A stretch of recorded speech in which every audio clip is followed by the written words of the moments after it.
MASHAGI MATHOUNA MARAM OIRAGA THA ASIGI TARAMARIDA PANGTHOKHIBA DRIVERS DAYGI THOURAMDA SHARUK YABA NGAMKHIDRABA DRIVERS SINGDA Manipur Drivers Association na Khudol Tamduna Ikai Khumnaba Utkhre Imphal Jiribam Highway gi Kaithel Manbi amasung Imphal Dimapur Highway gi Sekmaida Pangthokhiba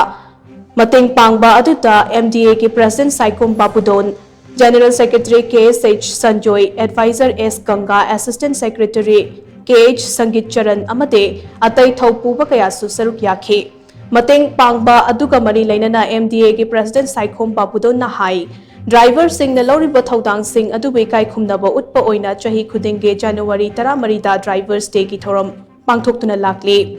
adumoina mak steering paiduna miyangi thogal taunaba hotnabada numit asida driver kaya saruk yaba fangdaba yauri makoina miyangi damak loriba thaudang sing adubu sui Ikai Khumnaba utpa oina angamba mateng pangbagi thabak asi MDA na chathabani Drivers day gi thoram pangthokpa amate mateng pangliba asi lamdam asige driver singna angamba mateng pangnaraga khongbalakpa senfam aduna pangthokpa ngambani tha asige taramari ta pangthokhiba drivers day gi thoram adugi mangoinana awa ana taraba driver kaya dasu MDA gi maikai dagi mateng kaya pangkhi makhatana su mateng pangnaba sem saduna leiri haina so mahakna makhatana fongdokhi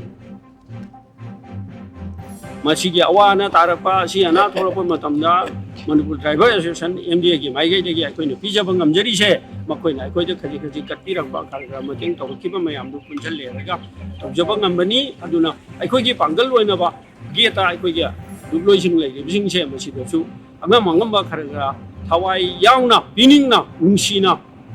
ibira magadi ayeng awana tarapa accident korba dong chada balapa Realize Europa na Europa matam si na Europa matam da aku nuju yang thawai yauna nungsina angam mateng do pangjaba matam na ning te na pangjaba ngamgani aduna mayam ju madu driver sing na ju MDA bu nungsibio Manipur Driver Association driver ki damak tani aku ne serivisi masi aina driver sing da pichen da auxila mani